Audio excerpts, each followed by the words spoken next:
did not accept. He refused. He said that he has strong faith. He will be okay. His Lord will heal him. But from that day up to yesterday, he was well, working. So yesterday in the morning, he called me and told me, my child, we are here with you. I'm the one who has been here with you.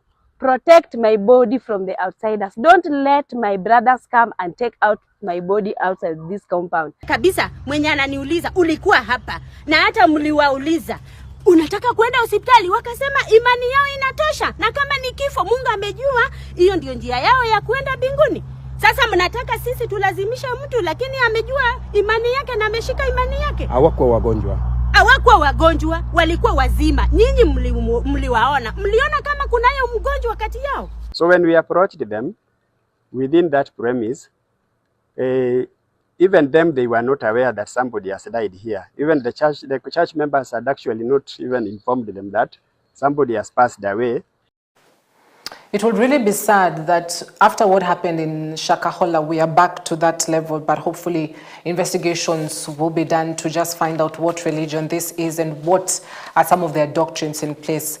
Now, Kenya has signed a multi-billion shilling agreement with China during President William Ruto's visit to the economic powerhouse. According to documents seen by EBN TV, Kenya secured over 126 billion shillings to actualize key projects under the government's bottom-up economic transformation agenda. This will see 41 billion Kenyan shillings secured for manufacturing, 55.6 billion for agriculture, 29.7 billion shillings on agriculture as well, and 3.8 billion shillings deal was handed to first-time investor and Animal Husbandry Technology Company Limited. They have identified a 100-acre plot in Kajiado County where they plan to invest in a chicken farm with stock of 500,000 hens with the potential to create 500 jobs. The visit is President William Ruto's third to China since assuming office in 2022. Previous visits were in October 2023 for the Third Road and Belt Forum and in September 2024 for the Forum on China-Africa Cooperation. We have invested in the construction of factory buildings covering an area of 100,000 square meters since last year in Ash River Export Processing Zone. All the factory buildings have been leased to 4 government factories. The first factory has been put into production, and the other 3 factories will start operation within this year. More than 15,000 jobs will be created by our investment. Our 3 years investment experience in Kenya proves that it has a very bright future to invest in manufacturing industry in Kenya. We will continue to increase our investment in Kenya and support more and more Chinese enterprises to invest in Kenya. We are confident that we will create more jobs in Kenya and do believe Chinese investors will succeed in investing in Kenya. I invite Chinese investors to explore a wide array of opportunities and priority sectors in Kenya that are ripe with opportunity. From manufacturing, we offer promising prospects ranging from textiles and pharmaceuticals to electric mobility and construction materials, all supported by Kenya's expanding industrial base. In agriculture and agro-processing, where our rich agricultural base offers a double-digit return on investment, our ICT and BPO sector, housing and construction, tourism, creative economy, mining, and blue economy are other sectors that have wide-ranging opportunities for investment. We offer a balanced portfolio of sectors for all of you to consider. With our strategic location along global trade routes, as part of the Belt and Road Initiative, we offer world-class connectivity that augments the business ecosystem on the African continent and beyond, offering investors a natural entry point into Africa's next wave of industrialization, innovation, and cross-border trade. Former Migori County Governor Okoth Obado has defended himself in the case where he was found to have a case to answer in the murder of the late university student Sharon Otieno in 2018. He stated that he had been transparent with his spouse about the affair and had already taken steps to end their relationship before Sharon's death. According to Obado, Sharon Otieno had agreed to move into a rental house while waiting for her house to be built, a transition she was reportedly comfortable with before she met her untimely death. I got the number for XYZ. I called him. So Mbadi called Mbadi on different things, and then he told you there was a media personnel who wanted to meet. Yeah, so I called this guy and I gave him an appointment. Now this is interesting. Two-time presidential candidate Mwalimu Mohamed Abduba Dida is a free man after serving a 3-year jail term in the United States of America. Dida was expected to leave the facility on April 3rd, 2029, after he was initially sentenced to 7 years. However, he was released on parole. Being released on parole means a prisoner is conditionally released from prison before their sentence is fully served to serve the remainder of their sentence in the community under supervision. According to records from the Big Muddy Correctional Facility in Illinois, Mwalimu Dida walked to freedom on March 3rd, so he will offer philanthropy services for the remainder of his sentence in the U.S. Dida had been held at the correctional facility since November 18, 2022, after he was found guilty of stalking and intimidating his American wife in the Midwestern U.S. state. Court documents indicate that Dida violated a restraining order when he entered an area deemed off limits under the U.S. law.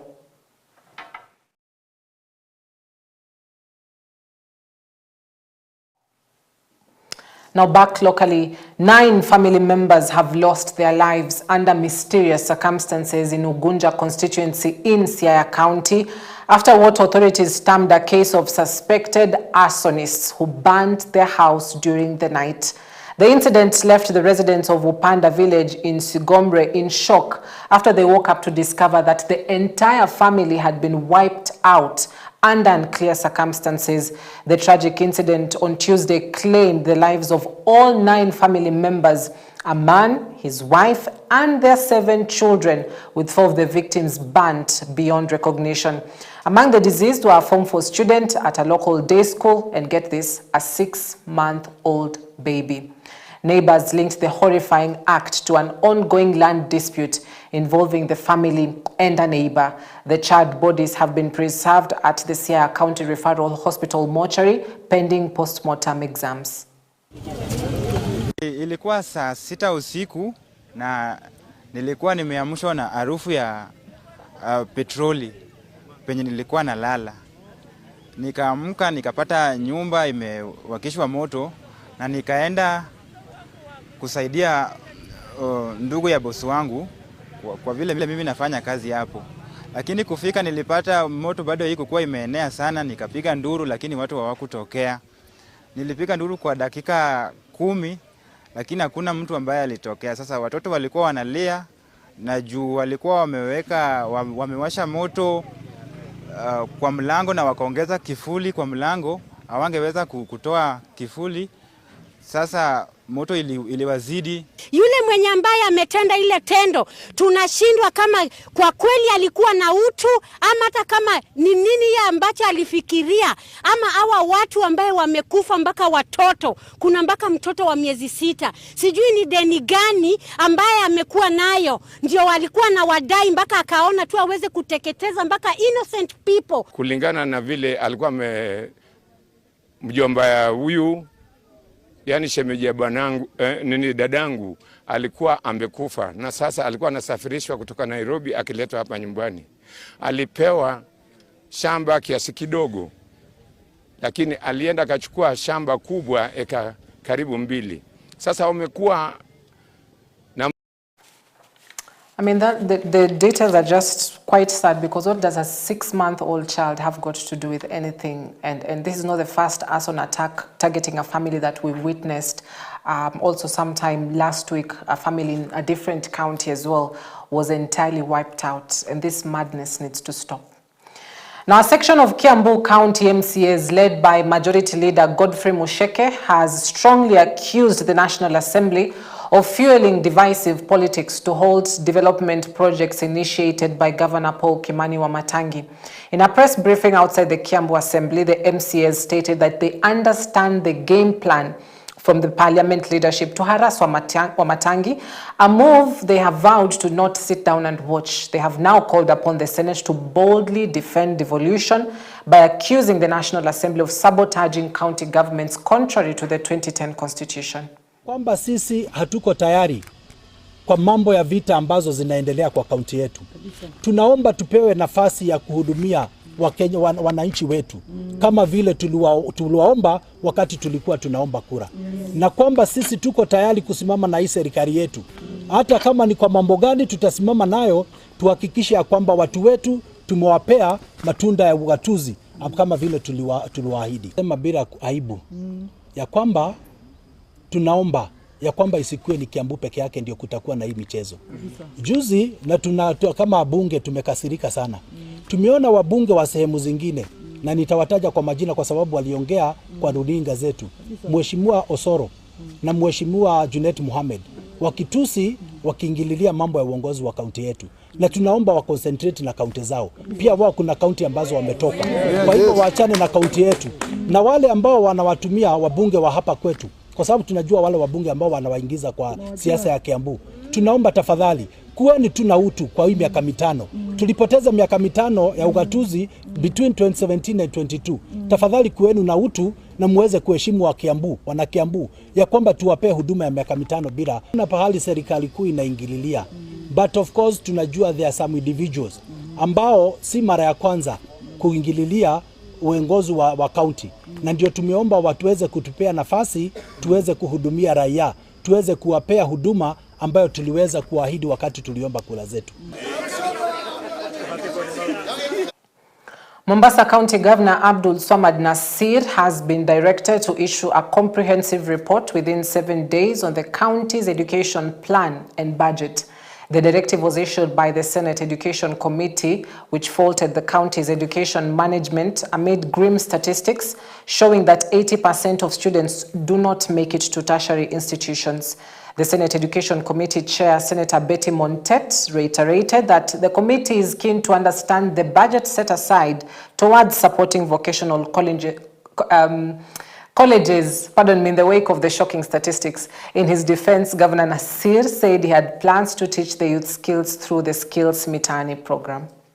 That is one of our greatest concerns because, as you all are aware, it was also one of the biggest issues brought up by the Gen Zs last year. And that's why we are following up. And I'm sure we're going to advise the government if more needs to be done, then it should be done so that at least we take care of the Gen Zs. Because you can imagine, as we were asking the governor, where is the 80% of those who did not make it to the university? So every county has to be very, very, very careful, has to really know what to do. And as I said, I'm satisfied with this county, and I think the government has done, and this county has done enough and is doing enough. We're looking forward to looking at their future plan. We're expecting him to give us a plan so that when you look at it and compare with the other counties, then that way I'll be able to give you an answer. Otherwise, I can comfortably say that the governor is working hard, the governor is doing well for now, but we still expect more from him. And this is why I was saying that the program that we have, which is the Skills Mitaani, which will be done prior to this financial year finishing, it will include people being given necessary skills, and not just the skills, thereafter given financial literacy, and thereafter as well to be equipped. So if you're someone who has proved to us that we paid for you for your baking, and you prove to us that you can actually be able to attend, and you're, many factors that are going to be there. After you've been given your certificate, you're also going to be given necessary equipment to be able to assist you on the same. It's something that we've even already budgeted for. We're waiting for that law is with the Assembly, the Stawisha, but for this one, we are hoping to get it done prior to this financial year finishing. Senator, member of this committee. The government has said its push to raise the enrollment in technical and vocational education and training TVET institutions has borne fruit after the numbers recently rose from 375,000 to 600,000.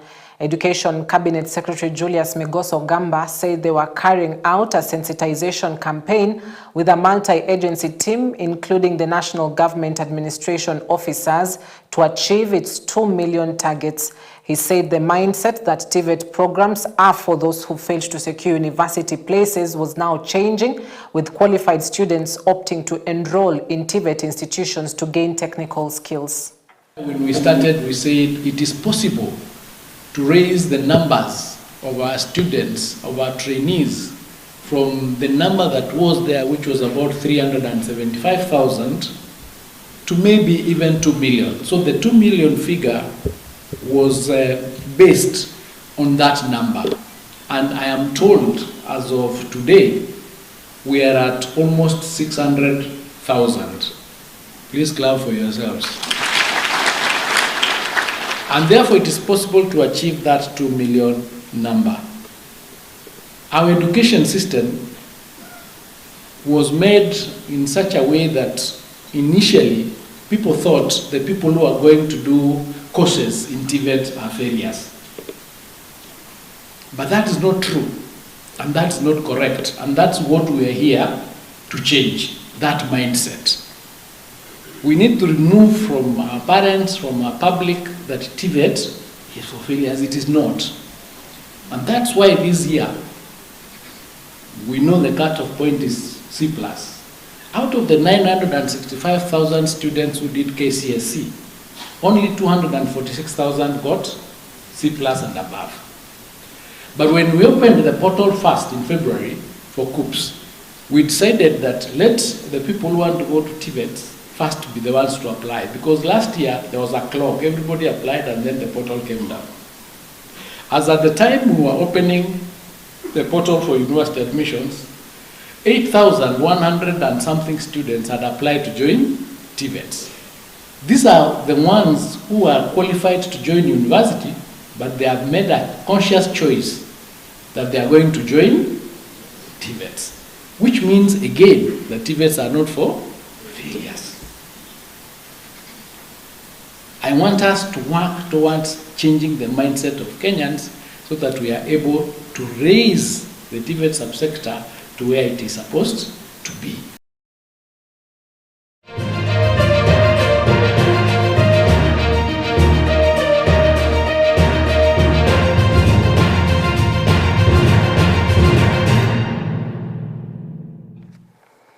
Now to sports. AFC Leopards' rough patch continued on Wednesday as they were held to a 0-0 draw by Ulinzi Stars at Dandora Stadium, extending their winless run to 7 games. Coach Fred Ambani, under pressure to find solutions, made some bold changes to the starting lineup, most notably handing young striker Christopher Koloti his full debut. Leopards came out with purpose and dominated the early stages, but as has been the story all season, they couldn't convert that into goals. The best chance of the match just came 8 minutes when Ovela Ochieng carved up open Ulinzi's defense with a brilliant run down the left. He squared it for Victor Otieno with an open net but somehow blazed it over the bar. In the process, Ulinzi goalkeeper Issa Emuria collided with Koloti and had to be replaced by Ronald Onyango. Saforo Jambo anaipiga kati yao kwake Boniface Mushiri, sasa anaileta ndani Love Sopia Junior Casey Mwisho kwake Michael Ovela. Ovela anajitengeneza mguu wake kushoto, nimebatiza amemshikia Victor Otieno Aguero, anaileta ndani, kichwa kimeita kile. Pakoloti ameikosa Ronald Christopher Koloti.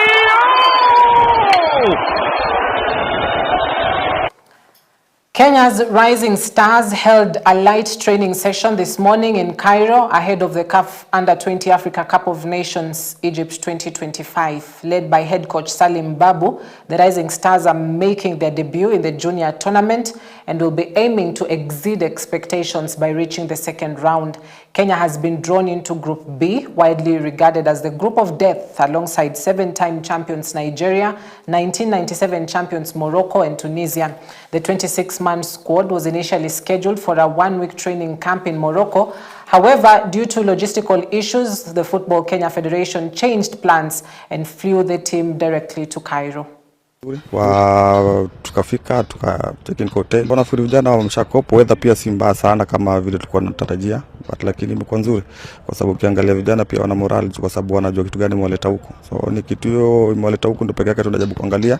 Nafikiri itakuwa vizuri kwa sababu already kila mtu yuko mind yake isha set, tunataka kuchukua tournament. Tunataka kuingia pia hata finali ya qualify paka World Cup. Hiyo nafikiri ndio kitu kuna vijana. So vijana wako na morale sana ya kuko huko. Mechi ya kwanza ni Morocco. Already tuna prepare kwa kucheza na Morocco kwa sababu tunajua Morocco ni tough team na pia sisi ni kama underdog.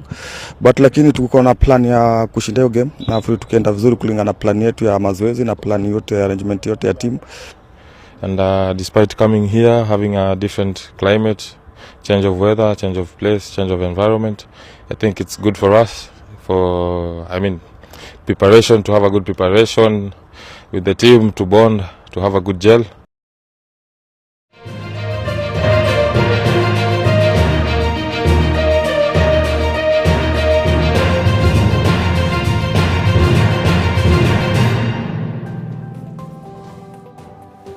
All right, that brings us to the end of our broadcast tonight. Thank you for watching. I hope you are duly informed on what is making headlines across the country.